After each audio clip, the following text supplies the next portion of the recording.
¿qué más puedes? Bienvenidos a Café, el podcast de la Benalli. ¿Cómo vas? Juanfe, muy bien, bienvenidos a todos los que nos están escuchando. Recuerden que este es el podcast que les ayuda a elevar sus habilidades y acelerar los resultados de su negocio de café. Hoy vamos a hablar acerca de por qué es tan importante la consistencia como una herramienta comercial. En el mundo del café, tener un producto estable, con las mismas características de sabor y con las mismas características de calidad es fundamental, porque uno como tostador siempre tiene líneas, bases que sus clientes van a querer permanentemente. Y si no tenemos esos proveedores que nos provean esa misma calidad y ese mismo sabor de nuestro café, pues nos obligan a buscar diferentes proveedores, cambiar de pronto esos blends o esas mezclas de variedades o de tipos de cultivo para lograr ese sabor que queremos. Entonces por eso trajimos este tema al podcast. Juanfe, empecemos por entender cómo lo hacen los caficultores que ven en sus fincas empresas de café y que ya llevan varios años en el mercado. Pero antes de que nos cuentes, los quiero invitar a que se suscriban a YouTube si nos están viendo o se suscriban a Apple Podcasts, Amazon Music o Spotify si nos están escuchando. Los caficultores más sofisticados que conocemos, que ya tienen claro que cuando son consistentes y cuando pueden diseñar a la medida esos perfiles para sus clientes, les garantiza negocios a largo plazo, ya tienen unos modelos muy minuciosos para lograr esa consistencia. Primero, lo que hacen es recolectar en el punto óptimo de madurez. Después, cuando el café llega al beneficio, se hace una selección por densidad, sacan todos los flotes de ese café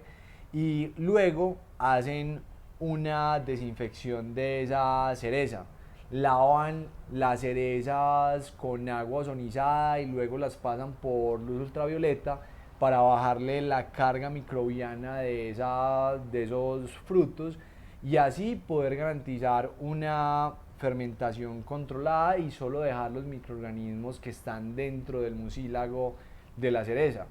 Luego pasan a bioreactores ese café y miden el peso, miden la densidad, miden los grados Brix y dependiendo de eso toman la decisión de cuál es la vía de fermentación que va a tomar ese café y deciden si van a utilizar los microorganismos que están dentro de la cereza o le van a adicionar microorganismos específicos para lograr un perfil de taza muy bien definido. Luego se da un control de esa fermentación en los bioreactores, controlando pH, temperatura, tiempo y el crecimiento de los microorganismos que van a desarrollar esa fermentación y que le van a dar esos sabores específicos al café. Después de que ya el café tiene el punto óptimo de fermentación, se lava si es necesario y se pasa al secado, y en el secado también son muy precisos en ese secado del café dentro de el silo, dentro de la marquesina o dentro de las camas africanas. Miden la temperatura, miden la humedad relativa, también son conscientes que a medida de que se seca el café se van liberando unas partículas aromáticas y de sabor del café que se empiezan a volatilizar. Entonces, para no perderlas, han encontrado que recirculando ese aire húmedo dentro de la marquesina o dentro del silo, secan ese aire que está muy cargado de humedad, pero ya ese aire seco lo recirculan con esas partículas para que el café no pierda esas características. Y cuando ya se tiene el café en su punto óptimo de secado, con un secado paulatino y uniforme, ya se empaca el café y así se garantiza ese perfil específico y consistente para esos clientes que tienen en todo el mundo. Es que yo creo que la premisa de este tipo de caficultores es que lo que no se mide no se mejora y no se puede tener consistencia en el café. Entonces creo que se preocupan muchísimo por ir milimétricamente al detalle para obtener esas tazas de café que se puedan repetir, porque creo que acá el tema de repetibilidad es muy importante, porque hemos visto en muchos concursos que salen unos cafezazos y luego ya no se sabe qué fue lo que se hizo para obtenerlos. Entonces, como la idea es la consistencia, pues definitivamente las mediciones van a ser parte esencial de este tema de procesamiento, y más si se está sofisticando todo el procesamiento del café. Juanfe, pero puede que nos estén escuchando personas que apenas estén empezando en la producción de café, sea porque están recibiendo las fincas de sus papás, sea porque decidieron comprar una finca cafetera, pues las razones pueden ser muchas. Y para las personas que están empezando, entonces, ¿qué podrían hacer? Pues teniendo en cuenta que va a llevar una curva de aprendizaje tener estos métodos tan sofisticados en las fincas. El proceso que les acabo de mencionar ya es lo más top que se hace en el mundo, o sea que no se vayan a asustar porque esto requiere mucho conocimiento, mucha inversión y obviamente se logran muy buenos negocios teniendo ese nivel de detalle. Pero si apenas vamos a empezar, pues lo más importante es saber la línea base que tenemos, qué café estamos obteniendo con los procedimientos que están actualmente desarrollándose en la finca. Mirar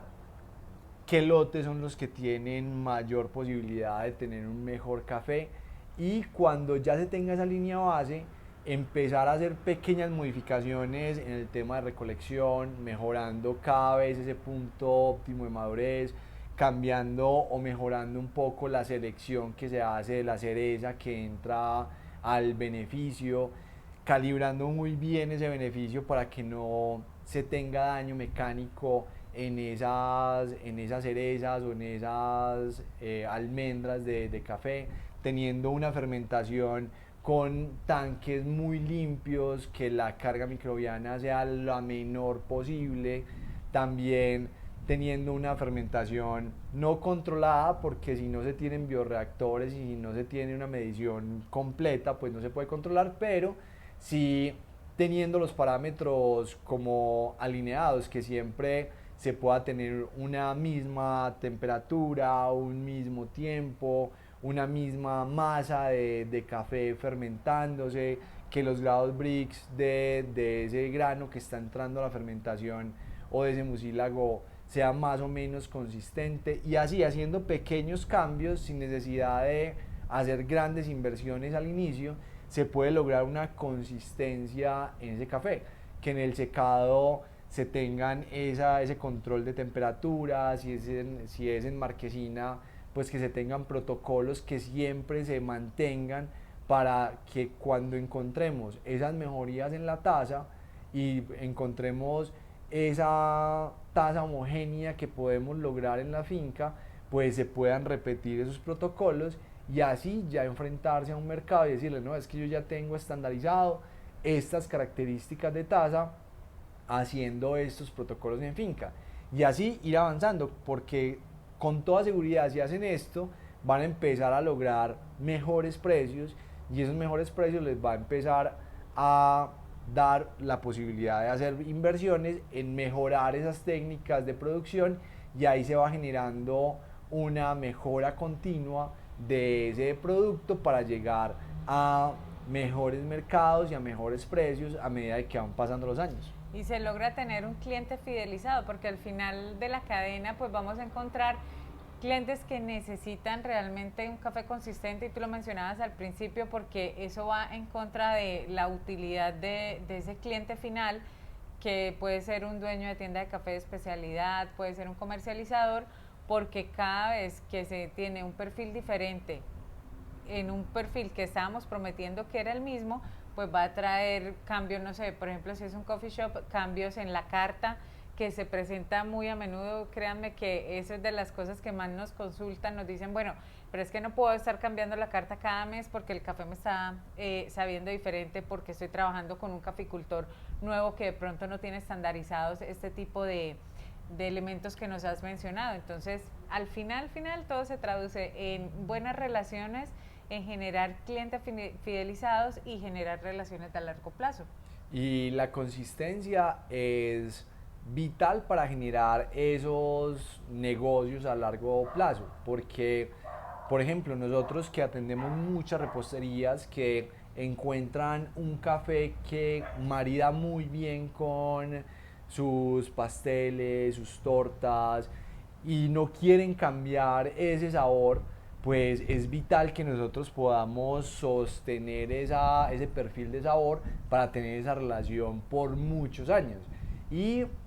los clientes que les gusta mucho el café se acostumbran a un sabor y si empiezan a tener variaciones muy grandes, pues empiezan a desconfiar de la marca y eso no nos puede pasar. Y por eso los proveedores que escogemos son los que logran tener esa consistencia en sus procesos en finca y en el sabor del café. Bueno, esperamos que este episodio les ayude a elevar sus habilidades y acelerar los resultados de su negocio de café. Recuerden pasar la voz que si no son ustedes, son familiares o amigos que necesitan escuchar la información que compartimos a diario aquí en Café, el podcast de La Vibe. Nos encanta tomarnos este café La Vibe todos los días con ustedes y ahí tienen los comentarios para que hagan las preguntas, los comentarios, nos cuenten si les está gustando el podcast y bueno, les deseamos muy felices cafés. Que estén muy bien, chao. Chao. Eso está delicioso.